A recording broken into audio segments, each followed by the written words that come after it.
Welcome to the CEN Show, the voice of the world community. The CEN Show and Conscious Corner are products of the website communityeducationnetwork.com. So let's take a look at the website here. So here's the website. You can access pages from the top of the home page. You can scroll down, and on Monday we had Professor Ra and Joe Hembrick, and we had a nice show about Dr. King. Yes, Martin Luther King Day. And tonight, here we are. Dr. Mike is on. You can join it right there. And then these are another way you can access the pages right here. So that's the website. Check it out, folks. All right. I'm your host, Raski Mascani. Tonight's topic is Back to the Future. Do we need to go ancient or modern as a people? That's an excellent question. Tonight's guest is Dr. Mike. Dr. Mike is an exceptional educator and a person who cares deeply for students. He often takes his personal time to counsel students who are in need. Good evening, Dr. Mike. How are you? And welcome back for the fourth visit. What can you share about yourself this evening, Dr. Mike? Well, I'm still at work and, doing what I love. There's no paycheck for this. We are here for the people. And that's kind of the thing that is part and parcel to what I wanted to share tonight, because in so many ways we're torn between moving forward and acquiring and conquering, but there's part of us that feels like, I just want to do this for the love of it. And when I was at San Diego City College and San Diego State, I had great professors in the first department, like Starla Lewis and Dr. Weber and Dr. Chambers and some others. And, some of the, Starla Lewis was real metaphysical. And it got me just thinking about how do we view ourselves as part of time. And, I mentioned earlier about communal people time and different orientations to how we engage the world. But we live in this society. We live in a modern technological society, and we see all the benefits and advancements of that. And it's like, how do we choose? Somebody posted on a message board I'm on a website, they asked the question, if you could only go into your future, or you could only go back in time and live there, which would you do? And there's no choosing one or the other. It really tore me. I was like, which do I want to claim? Do I want to claim the modern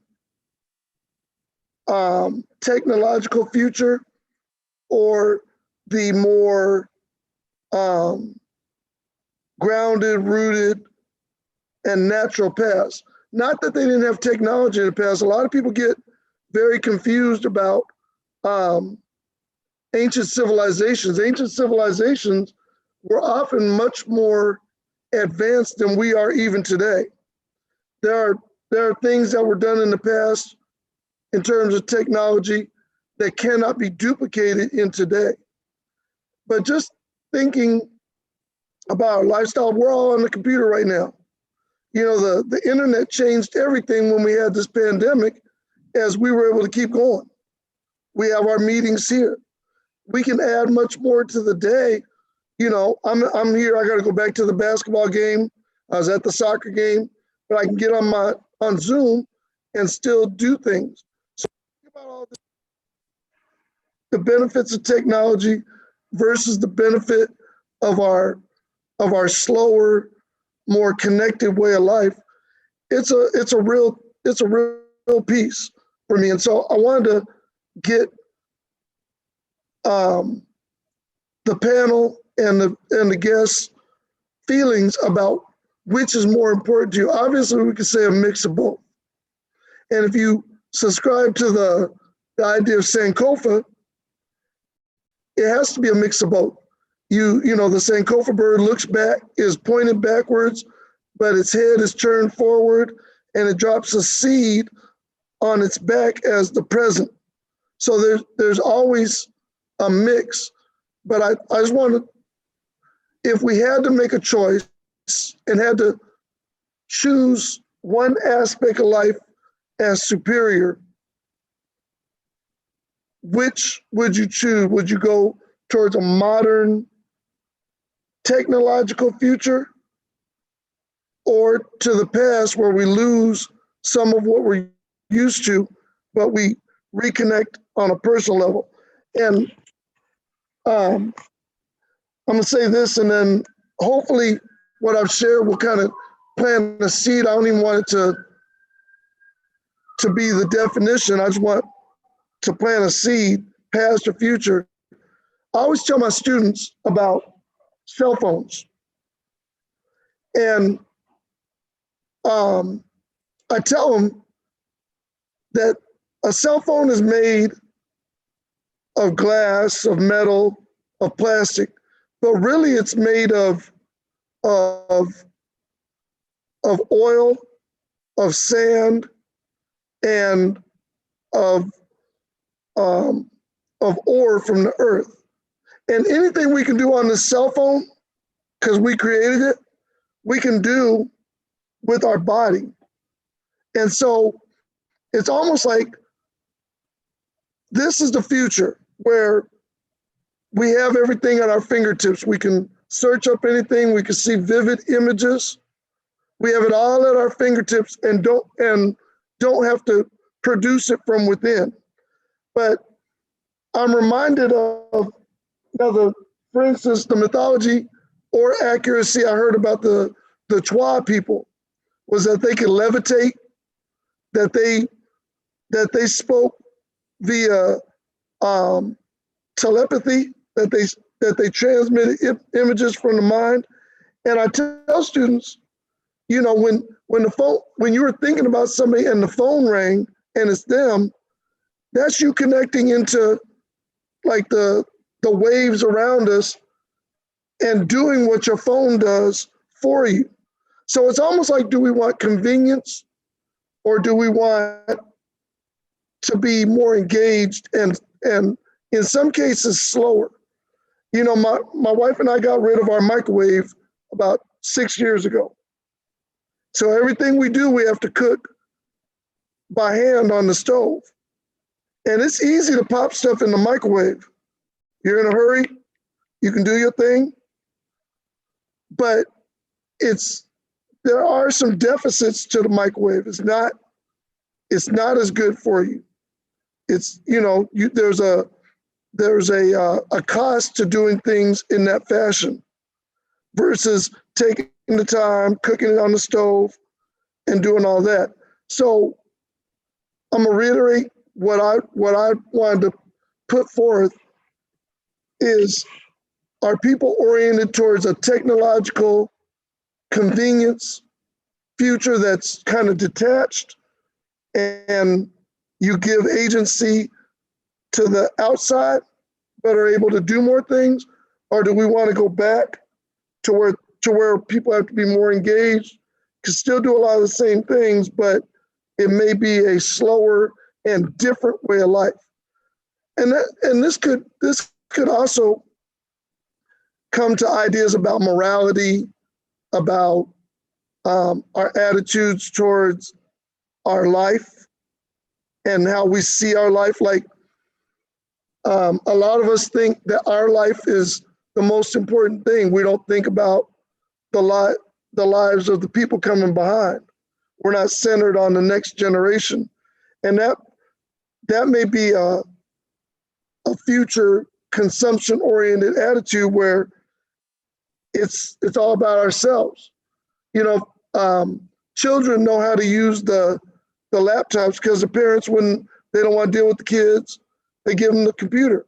And it's good they come up and they're able to do things fast, but do we need to slow it down and take time with the kids?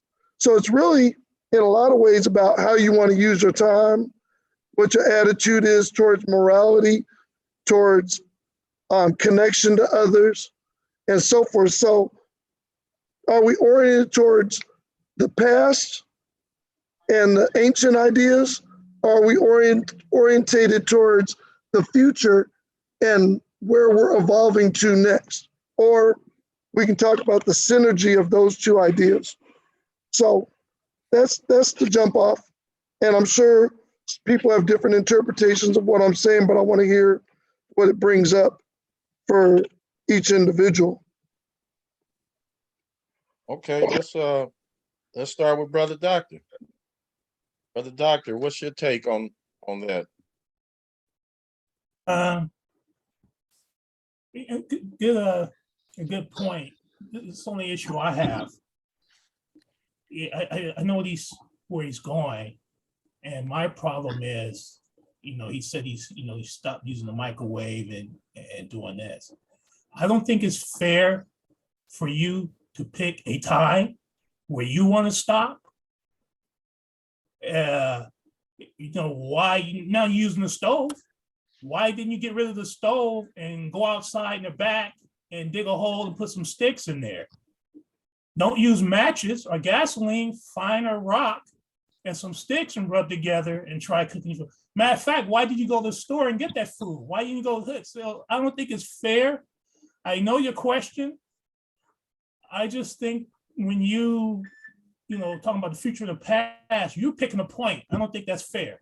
If you want to roll something back, you got to go all the way back. You want to go forward, you got to go all the way forward. So my choice would be continue to go forward. I can't pick a time. I would go with keep up with the technology, let it go. I don't think it's fair for me to stop here with the cell phones and stop technology here. You just got to pick one direction. Keep going forward or keep going all the way back. That's my point. Okay, interesting. Brother Hembrick. Appreciating what's been said. I have to disagree with the doctor to this degree. And I hear what Brother Dr. Mike is saying. And,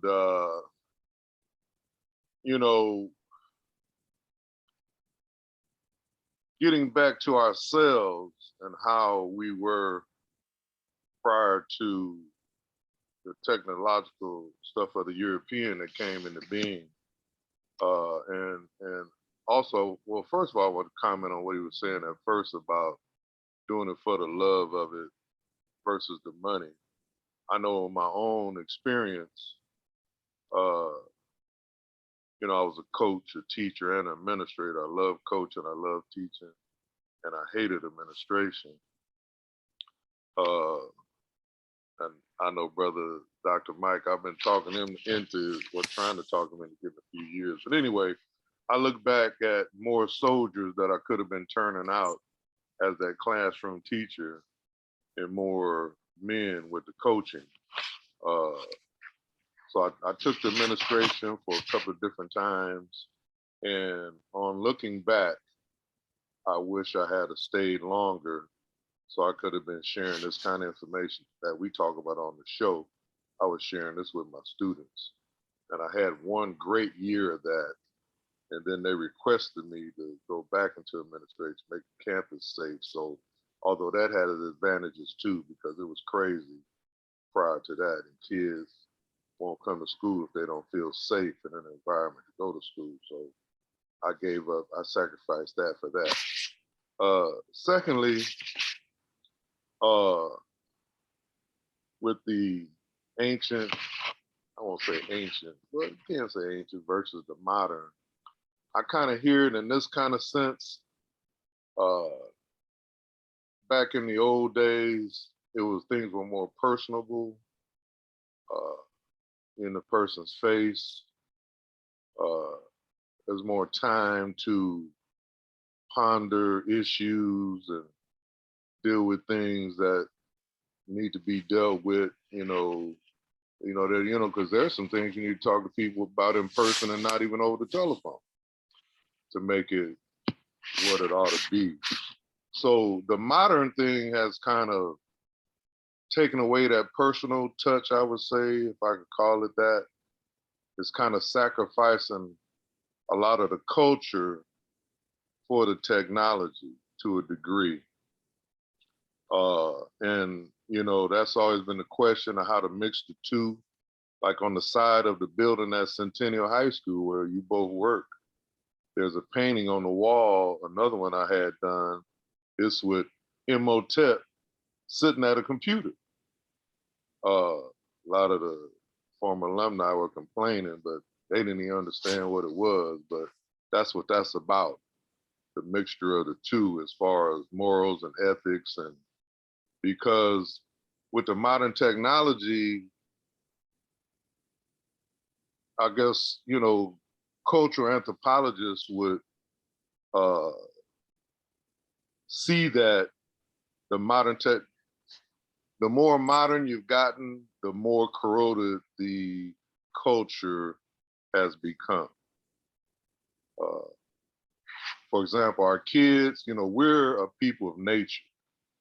And due to a lot of technological stuff, especially with the kids need to be outside playing in that sun, absorbing rock, acclimating those chakra that let you know that somebody's about to call you, what Brother Mike was talking about. At least that's what I believe. But we're not out there. We're in the house on the computer. The kids are doing the techie stuff and not getting. That's why. Well, not one reason why, but Black people are deficient in vitamin D, and the sun can, cure some of that. Not all, but some. And even my own self with the microwave, mine broke about a year ago, and we haven't bothered to get it fixed. We've been going on the cooktop, and the cooktop is a lot, healthier than the microwave. But it's all about convenience and getting stuff done fast, when I think we need to slow down. And one of the biggest things with all this technology and speed and all that has brought on a certain amount of stress on individual people. And that's just my take on modernization versus old times. I don't want to say ancient, but old times where, we were dealing with each other more so face to face versus a phone or computer or what have you. So I'll let the next speaker go and do their spiel. Let's go to Dr. Mike want to respond. So go ahead, Dr. Mike. Yeah, I think both folks had a great thing. Like, it are a reality, and so I got what he was saying about go out and are you gonna go out and hunt your food and all that, and in a sense, it's once you start going, like we go to a farm where, I gutted a goat one time. They let me help gut a goat, I learned, and it was an amazing experience, to see my food and do it. And I think sometimes we don't have an appreciation for what we have because, we've gone away from it. We don't know what goes into it. So you go into the supermarket, see it on the shelf, and you just have a different appreciation for the food versus knowing where it came from and having to put in the work. So yeah, you do kind of go all the way. But to Mr. Hembrick's point, one of the blessings I think of COVID and pandemic and the shutdown is that now, like, I don't even want to go anywhere big. you know, and a lot of people are having little kickbacks at the house. You know, come on over, we're hanging out, we're playing some dominoes and cards and so forth. And people are getting back to how we used to do it. You know, if you look at something like a Masonic Lodge, well, that was literally the game in town. The social organization, whether it be Elks or Masons or fraternities or other groups, that was like the thing. You went to people's houses, you did those things, and you were more personal. And it's been a renaissance for me as a person, just connecting with my people and making my circle a little smaller versus chasing after the next big thing. I haven't been to a movie theater literally in 2 years, and I don't even plan to go back. And I think a lot of times we're trapped into these next things. So in some ways, the technology, you'd be able to watch your movie on HBO Go or whatever is, the technology has helped turn us back a little bit. So I do appreciate that. So I just wanted to, that Mr. Hembrick brought that up for me. Okay, so let's go to Brother Mashinda. Brother Mashinda. Yeah, good evening. That was well, I mean, good thoughts, good comments, good question raised tonight. You know, in regards to technology and history, going back in time, you know, I won't say it's a toss up. I think we are where we are. You know, I think that you know, the fallout that we see from, you take technology, you know, technology is just a tool. So, I mean, you know, you can weaponize it and turn it against people, use it against people, you know, use it for malicious intent. You know, it's kind of like you buy a hammer. You know, if you're a carpenter, you got a hammer, then they come out with a nail gun. You know, so you get it done. You can get it done quickly. You know, when you have a nail gun. So if you subscribe to the hammer, you know, hey, that's your personal choice. A lot of people in society, you know, are under the influence of a lot of you know, malicious takeover from the mind. You know, it's been a mind game going on, subliminal seduction, you know, so things that humans partake in on a daily basis, you know, in this lifetime that we're living currently, you know, you see evidence of a lot of people that are off track, off centered, you know, missing the point, you know, so things that are historical principles, you know, like, you know, Brother Hembrick, you know, he breaks down Dr. Ra, you know, break down as far as, and even Brother Baisley, Dr. Baisley, you know, the historical points in time, you know, truth doesn't change, you know, so, you know, you go back 1,000,000 years and something was true. Say if there was a cure for cancer 1,000,000 years ago, and then somebody hit it and sidetracked it and we lost it. So the pharmaceutical companies can make money, you know, and then they use the technology to expedite the sales, you know. When the servers are down, Disney, Pfizer, Moderna, Microsoft, they're not making money. It's like if you own a diesel truck and it's not on the highway, it's sitting at your house, you're not making any money. So that technology powers, they're using it to power their goals and their outcomes. You know, Zuckerberg with Facebook and the metaverse, you know, Dr. Ra's son, young warrior, came on and was talking about the metaverse, you know. So will it be used for the good or will it be used for the bad? You know, just a matter of how you partake into it. You know, if you don't understand the technology, you might feel a little sidetracked, a little left behind, or, you know, not interested, you know. So anyway, I'm kind of rambling because I have an IT background, you know. I have a research background, you know, in my own right, you know, trying to understand a lot of historical principles and things like that. So, I mean, so personally, I'm tying it all together. I'm trying to stay on that path of truth, which wasn't invented, 10 years ago.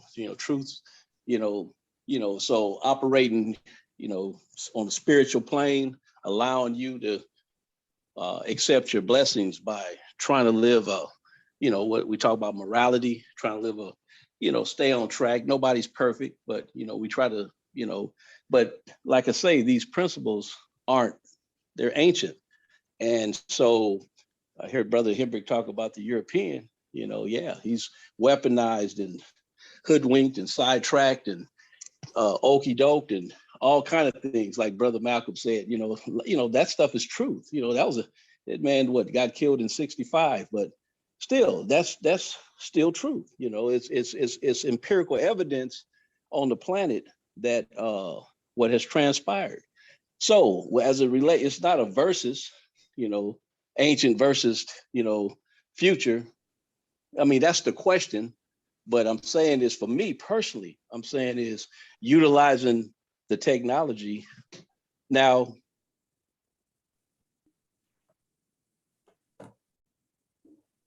Manufacture things to make money. So, and there's studies done on, is this stuff going to hurt you or not? So it depends on how much money. Brother Mashinda. The bar and pass, Brother Mashinda. But anyway, you yes, went sir. you went out a few times, so we didn't catch the last. Well, anyway, I'm gonna get off. I was just talking about the discussion about the microwave oven. It does have some effects. I'm sure it does. And but I guess the question was, it was like, future versus, history. So, but anyway, I'm done. I just wanted to throw some thoughts out there, my own thoughts. Like I say, I think it was an excellent question. I thought, really, I thought it's something to think about, but have a good evening. All right. Thanks, Brother Mashinda. Dr. Strong, I'm gonna get to you after Ra. Thanks for coming. Okay, Professor Ra. Abanigani, everyone. Glad to see everybody on the Zoom this evening. I want to say Asante Sana, Dr. Bailey, right, for his excellent question. There's positives and negatives for a historical and or present or futuristic time zones. I mean, you can waste milk. You can go get some more milk. You can waste money. You can go get some more money. One thing you can't waste and go get is time. I used to tell the students, you will never be the age you are again.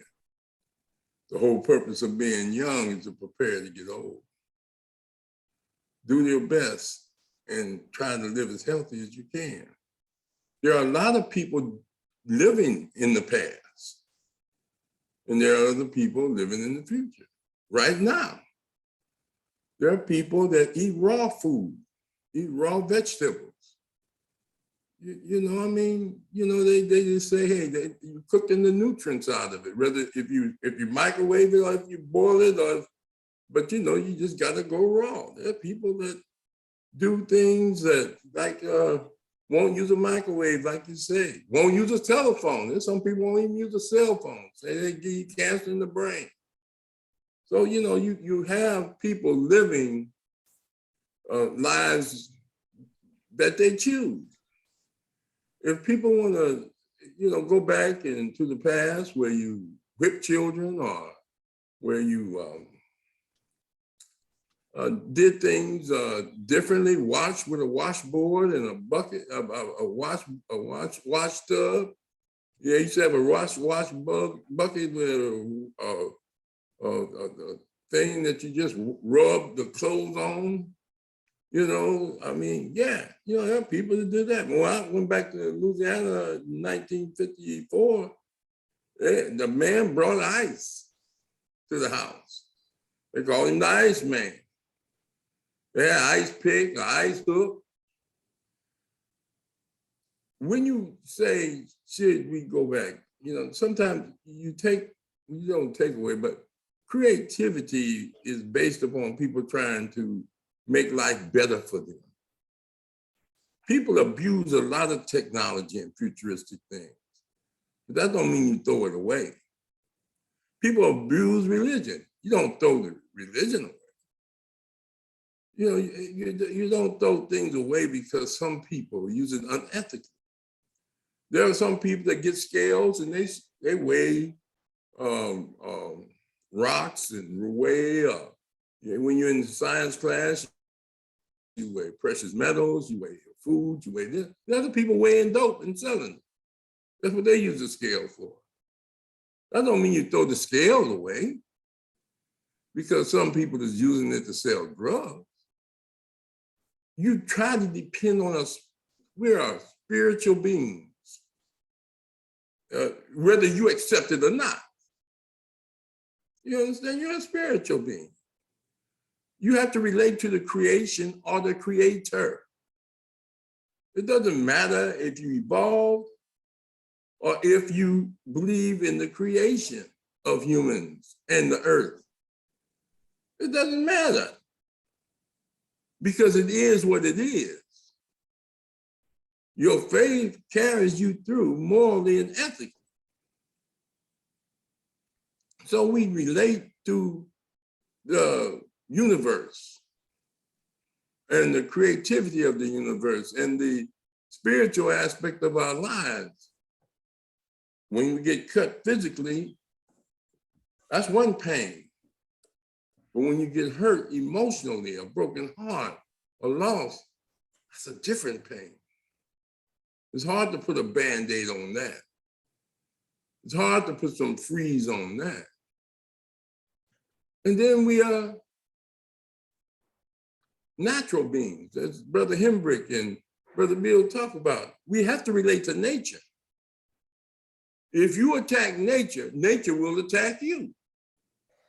And a lot of the people that's going after money at all costs, attacking nature, now you see what you got. You got fires that they can't explain. You got freezes that you can't get warm. You got diseases flourishing because people attack nature. And nature will attack you back.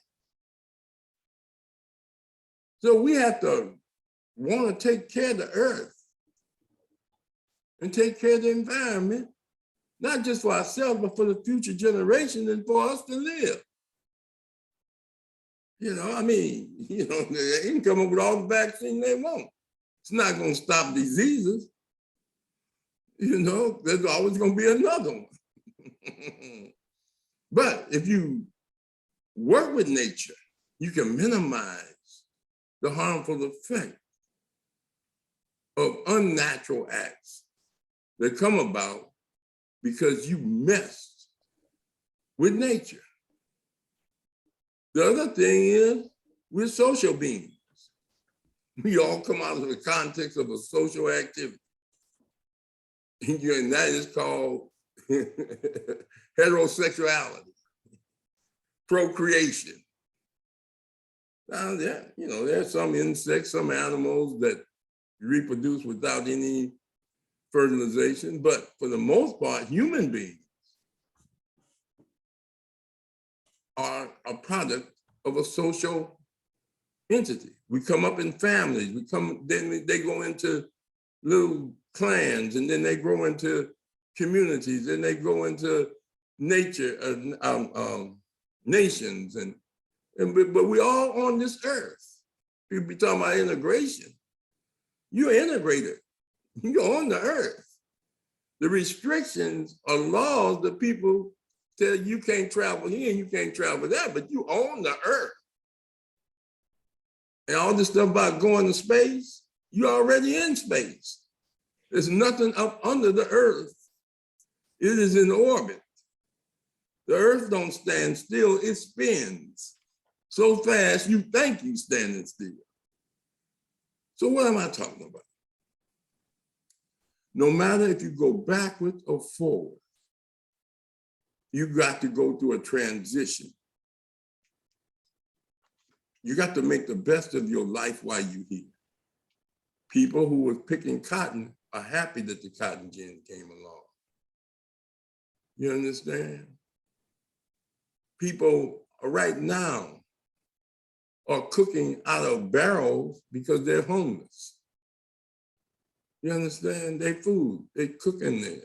I see them, they warm up, that's their heater. Burning newspapers and stuff. Are you supposed to say, hey, look, I'm gonna give up all my modern and technological and automated and activities at my home? I mean, I don't have to live in the cold to know what cold is. You know, I mean, you know, you have to tell me it's cold outside. You know, I don't have to go out there and live it. My point is that there's positives for going to the future from an ethic and moral and principle way. And when families got together, church groups got together, played ball with each other and worked with each other, and there was more social interaction. But there's also advantages to technology and science. And, you know, you have to find that medium of exchange. They used to argue that television broke up families. You were electronically kidnapped, as Dr. Naeem Akbar would say. The television was the #1 babysitter. And then you get mad when your kids come out they Daffy Duck or Woody Woodpecker. But you put them in front of the TV and allow them to do it. You know, and you say, go wash the dishes. What the hell wrong with you? You know, you sit there and want to know why they want to eat McDonald's. Well, look at all the commercials McDonald's give out versus Mom Burger.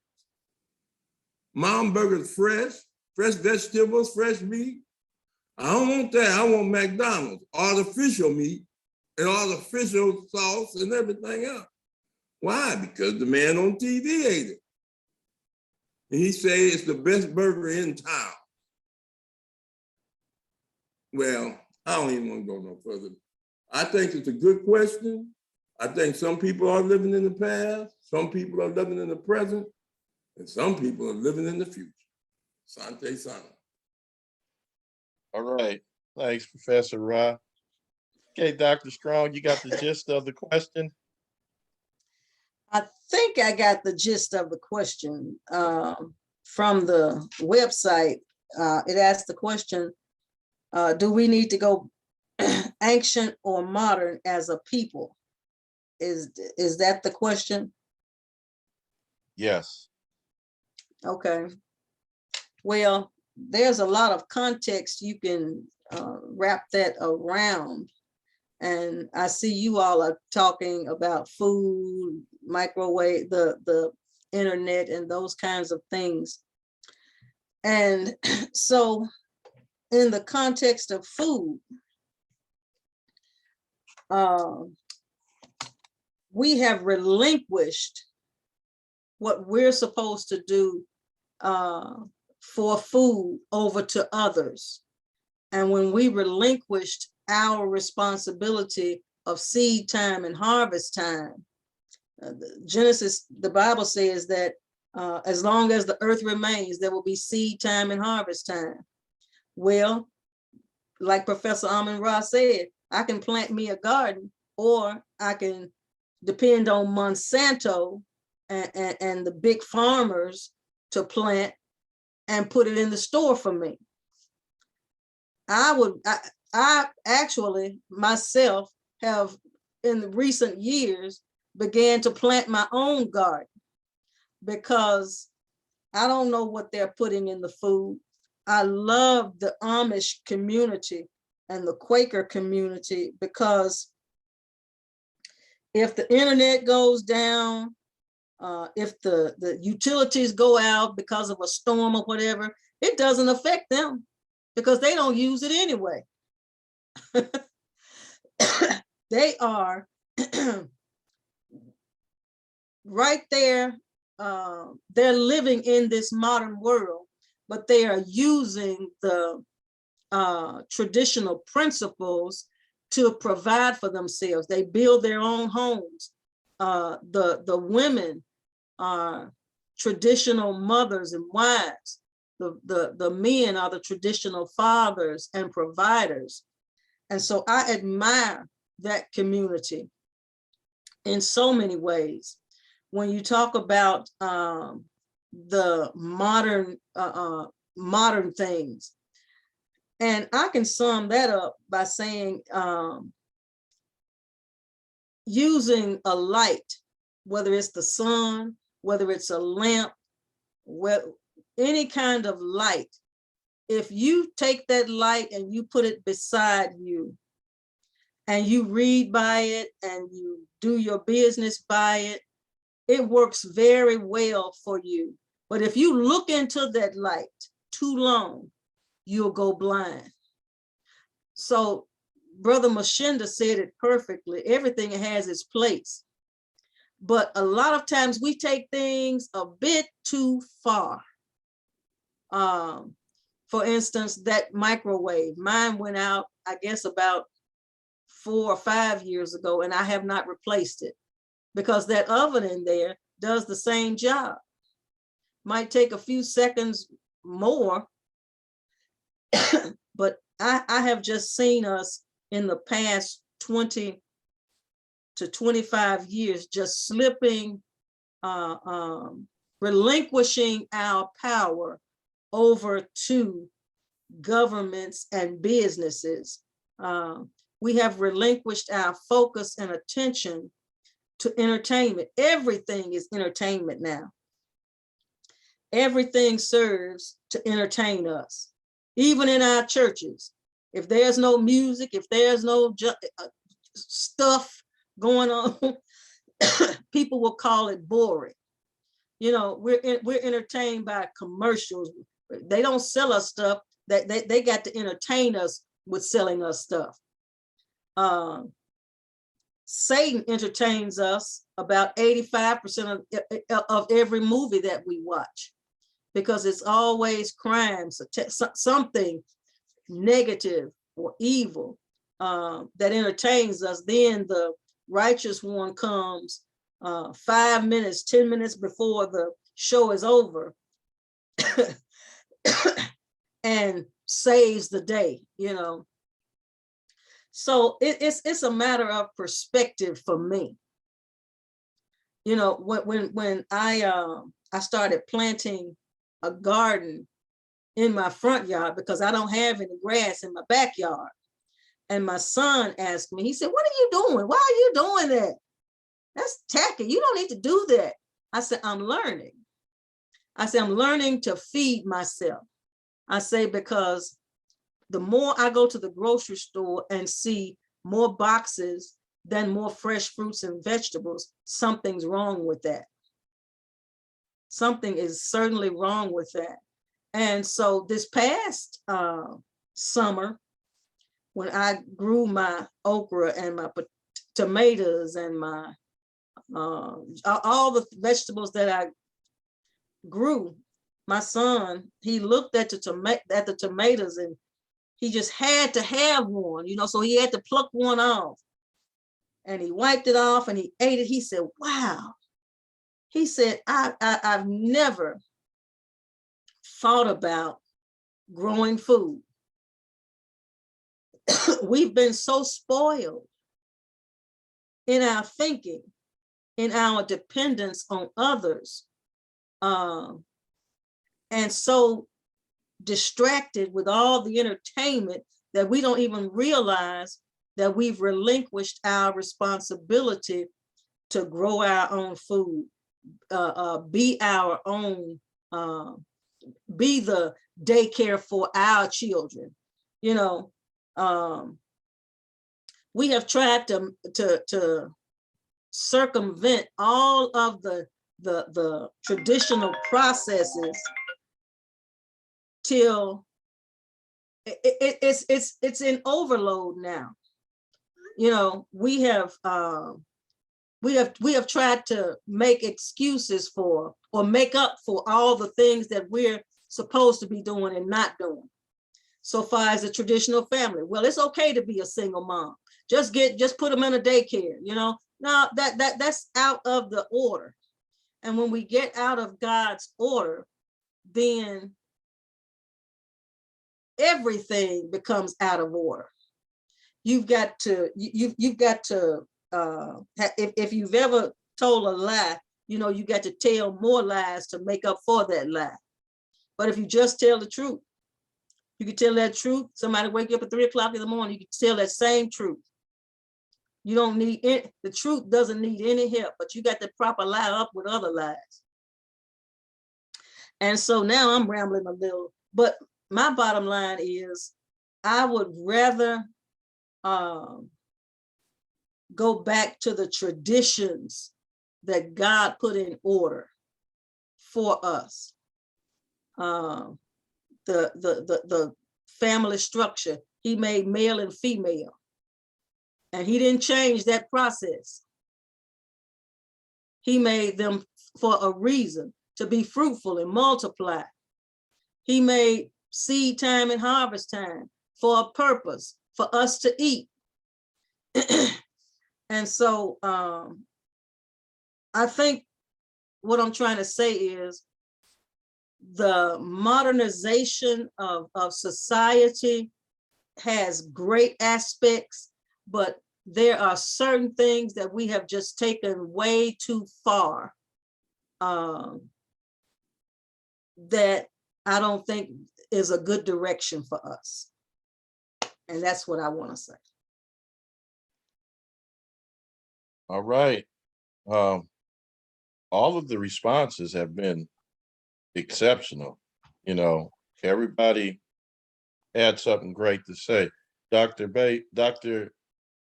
Mike, do you have any responses to anything that anybody said? I know you responded to 2 people.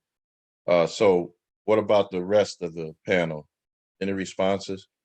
Yeah, I thought it was a fantastic statement about living in the future mentally or in the past.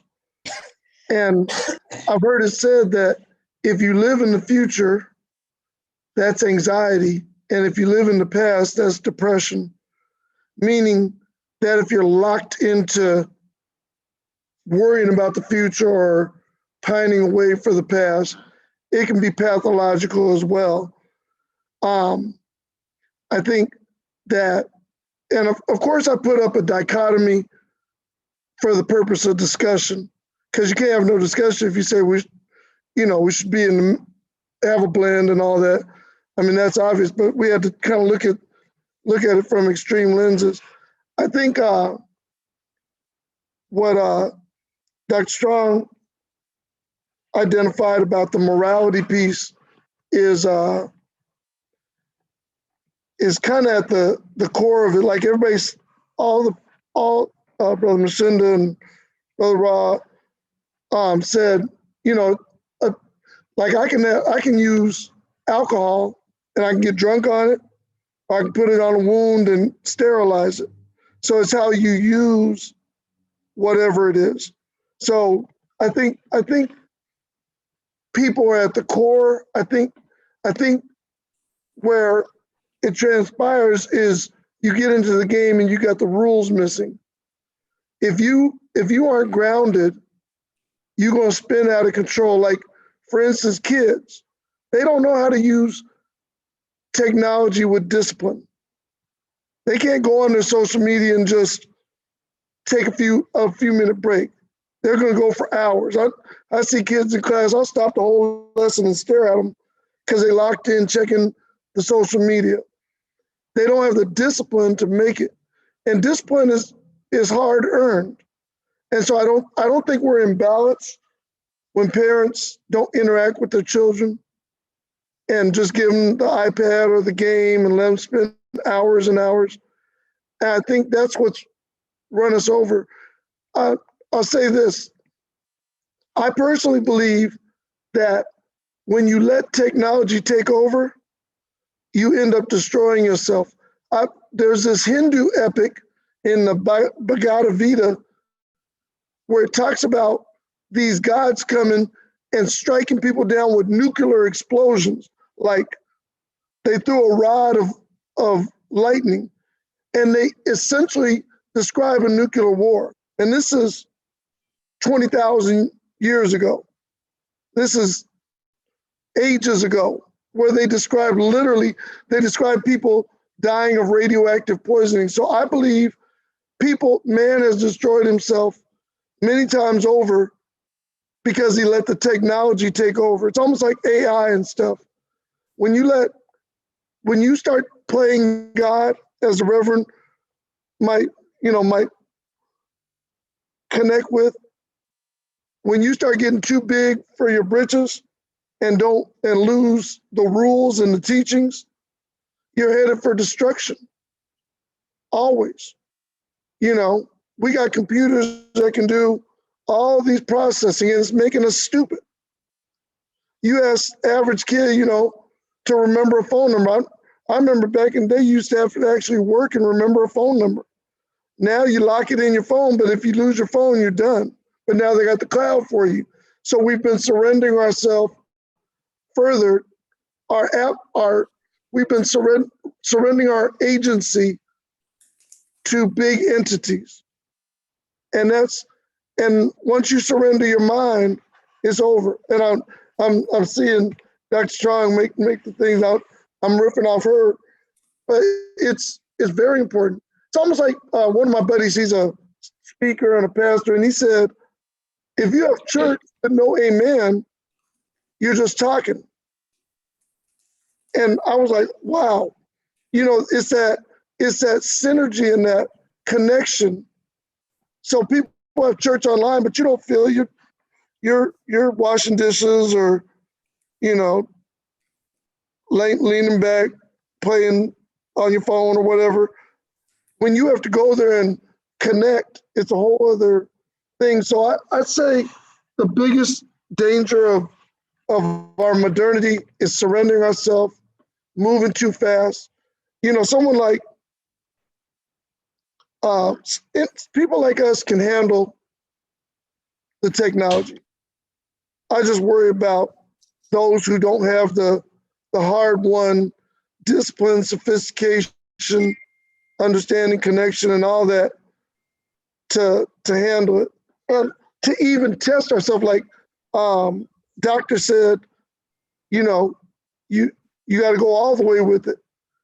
Well, I believe I could, because I know enough to figure out how to make it work. The problem is when people can't give it up. For me, when you can't give it up, it's addiction, it's bad, it's everything. Brother Ross said that people use scales to measure cocaine. The people in the Andes Mountain eat coca leaves every day because they got to handle that altitude. And it's a tool. The people in Afghanistan aren't crushed by the opium plant, but it's brought here and we're destroyed with it because somebody took it out of its context. Somebody in here was talking about context. So I guess my thing is that we have to temper how fast we're moving with the past, with context, with tradition. Like I'm a big tradition person at the 10. A lot of the things that we hold dear have been washed away. Like right now, and I'll say this in end, we don't have our band because of COVID. And I can tell you right now, the school is suffering tremendously for not having that heartbeat. And those traditions is what make this place, some try and turn it into a processing center. Like Brother Hembrick said, that we're supposed to be here to sew into people and do all that. There's so many tests and this and that, and we're moving so fast. We don't even develop kids anymore. We just run them through this this cycle. One thing about our brother Moscani here is the kids like his class because even though he talks a lot of smack and is hard on them, they really learn because he goes through the stuff with them. He don't tell them, look at this video about how to do this problem. And it's hard, one, to have somebody sit there with you and guide you through it. And so, you know, it's sad that we're kind of losing our way a little bit.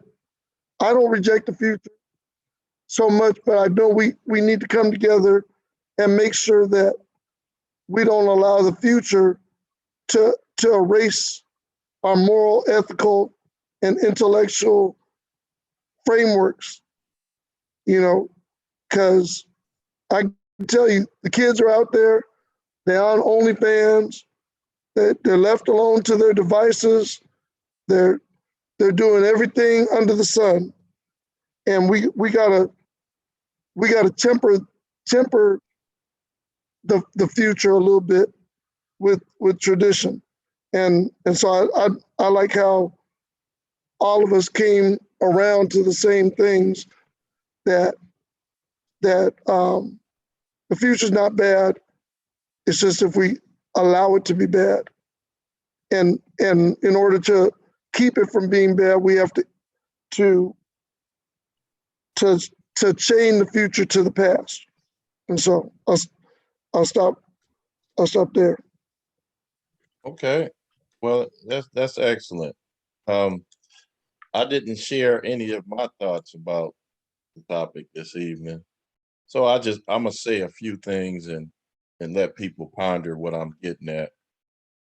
So some years back, I used to make cassette tapes, and one of them was titled "The Past is Now and the Future is Today." So I'll let you guys think about that a little bit. Also, value systems.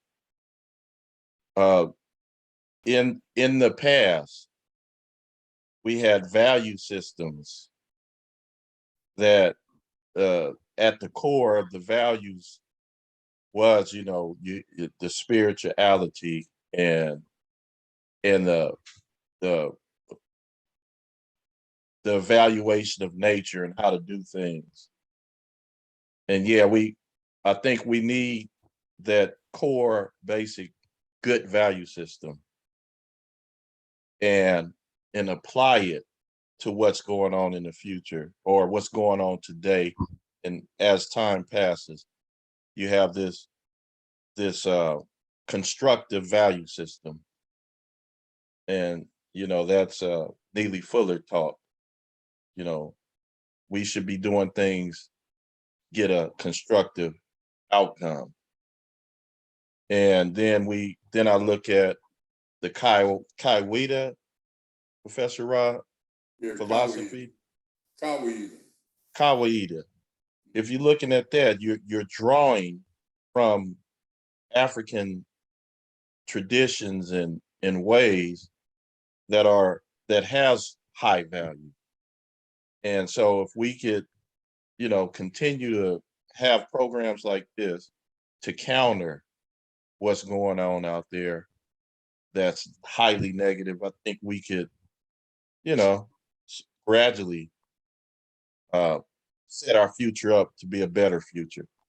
So that's all I want to say. I wanted to add something to it. Hey, Brother Moore, you said something that triggered me. There's a saying, I forgot who said it. It says, he who controls the present controls the past. He who controls the past controls the future.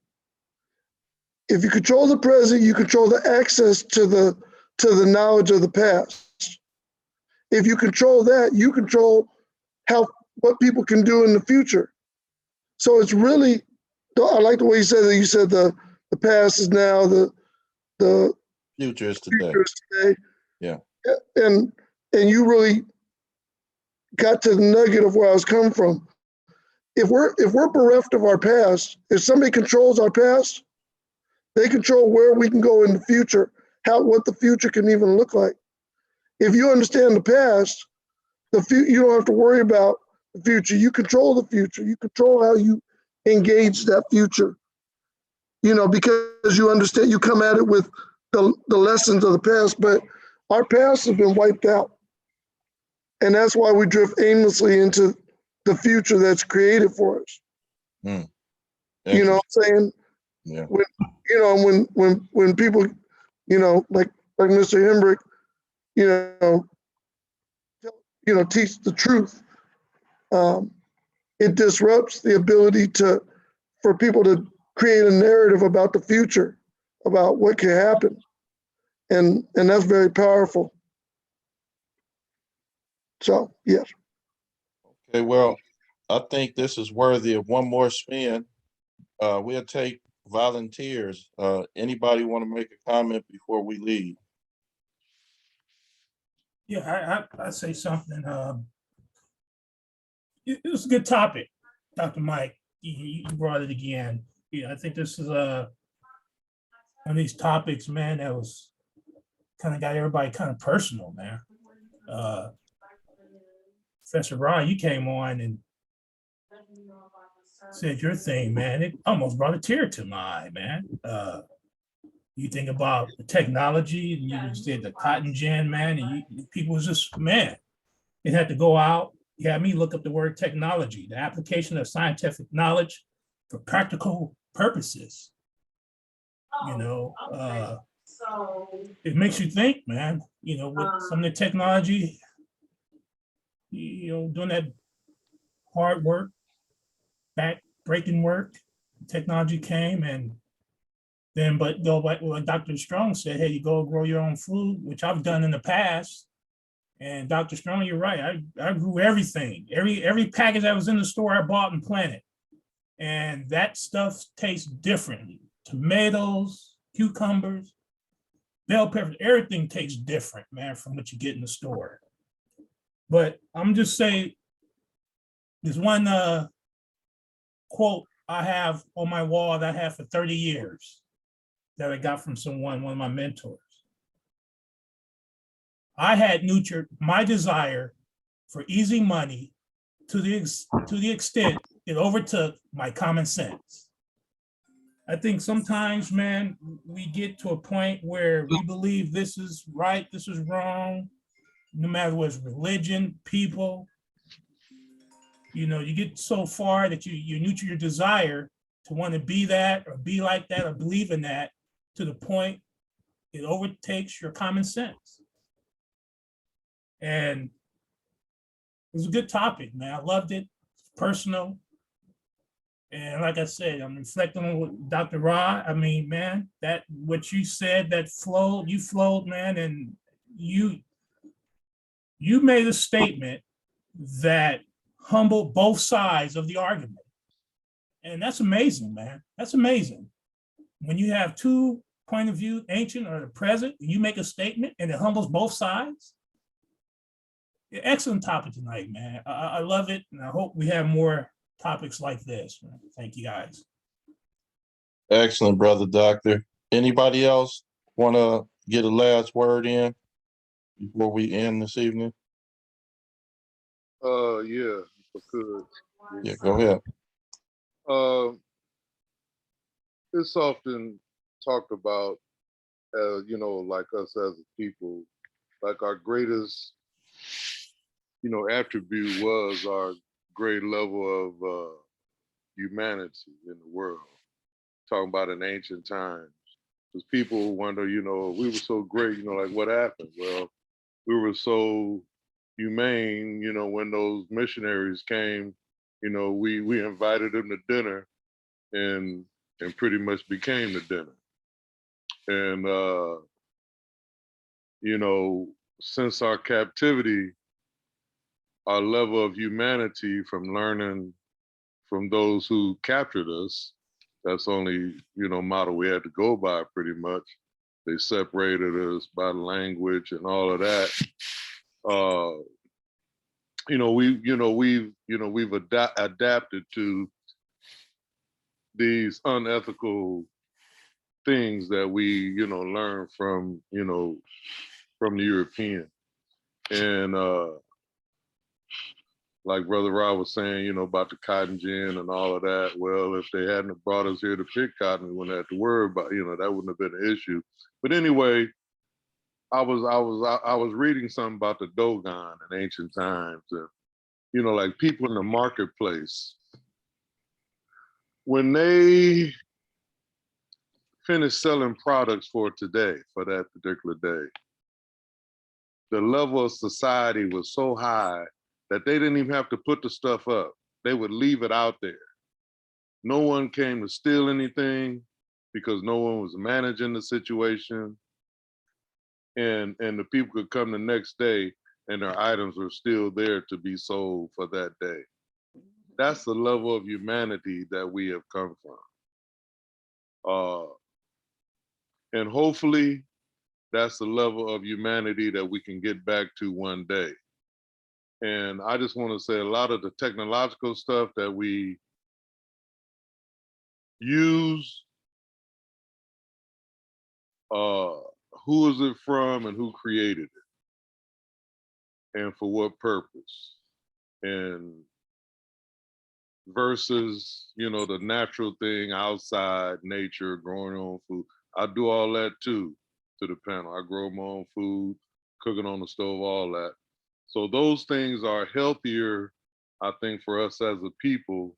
Absolutely. Versus the technological, taking you away from your family, kids in front of the TV and this and that. But anyway, hopefully one day, the thing that made us great, which is our great level of humanity, we can get the world back to that.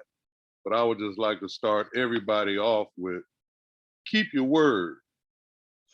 You know, we don't, you know, we've dropped down to a level where, you know, your word don't mean nothing.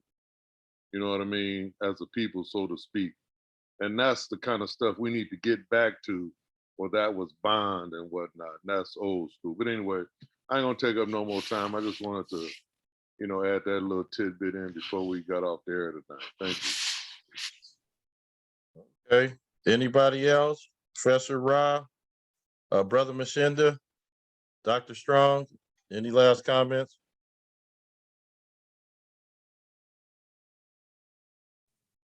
Appreciate what's been said, if I understand correctly. You know, people been growing food all the time. There's some people that just started or just recently started. If you go back, there are people in the South right now got farms and ranches, they grow their own food. I went back in 1954. They didn't go to no store, they went back in the yard and got their food. They wrung a chicken neck, you had to pluck the feathers and boil them, the feathers, the hair off them, and they cooked it right there with a wooden stove. You put wood in the stove.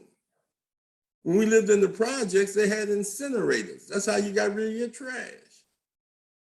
See, you can't, you know, our biggest struggle is with our own contradictions. We can pick and choose what aspects of history or technology we want, but then we use other technology. You say, well, okay, I don't want the microwave, but I'll watch TV all day. You know, the microwave bad for me. Oh, TV's not? You know? I mean, it's the whole purpose of automation and technology is supposed to make life better and easier. To come up with remedies and solutions to human problems and human challenges. And see, you know, people used to walk everywhere, but people ain't gonna give up their cars. Say, well, you know, I just want to be natural and walk. You know, or get a buckboard or a horse and ride him. I wouldn't jump on no horseback. I was in Idaho. They took us up to a ranch and said, we're gonna ride horses. I said, I ain't getting on that horseback. I don't want nobody on mine. You understand? And I wouldn't ride the horse. But I wasn't mad at people that did. I'm just saying that, you know, going back in time to a certain degree, morally, ethically, and principally, as Joe and Dr. Strong saying, yeah, we would like to do that. I mean, we used to tell our kids, youth couldn't be in the room with adults. because they say things that kids shouldn't hear. Now kids walk around with earphones and listen to whoever, you don't even know who's talking to them. And pass by them the earphones. You know, I mean, so it's a different strategy out there. Like I said, it's the abusers of technology. The rope was made of hemp, weed. Then the white man started lynching people with it. Electricity. It was a brother that created the filament that goes in the light that makes the light stay on. Thomas Edison only invented the bulb that goes over the filament. You know, he couldn't keep the light on. It was a brother. The same thing with the potato chip, the Saratoga chip, the red light, the green light, Morgan. You know what I mean? You know what? Why won't you get candles for your house, or are you going to use electricity? I agree with you. You don't know what's in food. If you're going to grow your food and you're going to eat it, that's fine.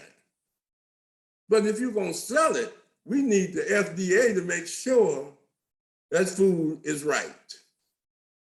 Because there are people that say, I grew my food, but got it from China or somewhere else and selling it on the street.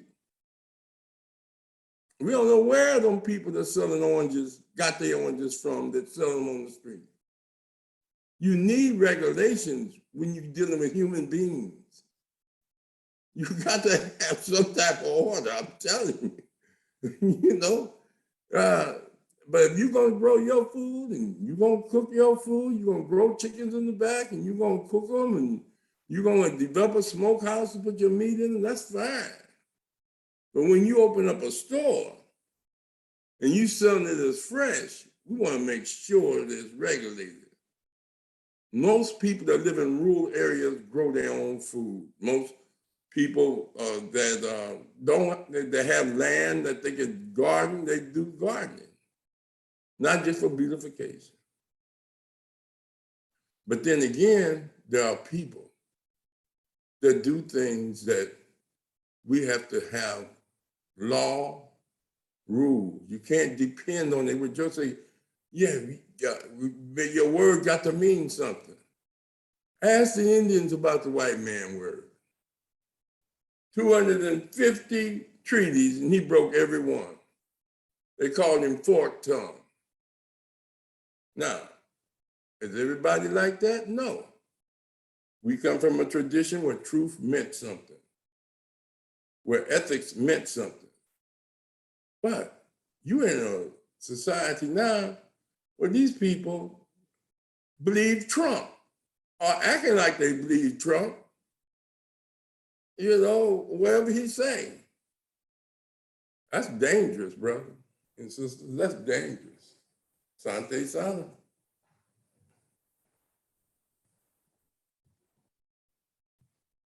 All right. Dr. Strong, you spoke once. It's another time for you to speak if you want to, or we can go ahead and close No, it down. I'm good. I'm good. Okay. All right. Dr. Baisley, you hit it out the park again, man. I appreciate everything. Everybody, excellent responses. And I'm glad we do this. This is very, very good. Yeah. Thanks again, Brother Moore, for providing the forum. You know, it's almost like iron sharpens iron and so forth. You know, it's just a good collective of thought, and it's, you know, it's not groupthink. You got a lot of different perspectives, and I think it's the right blend to really learn something. Everybody adds to the tapestry. So I appreciate being on here, man. Appreciate you. Everybody else. Okay, Professor Rod, did you get that that information for Monday or?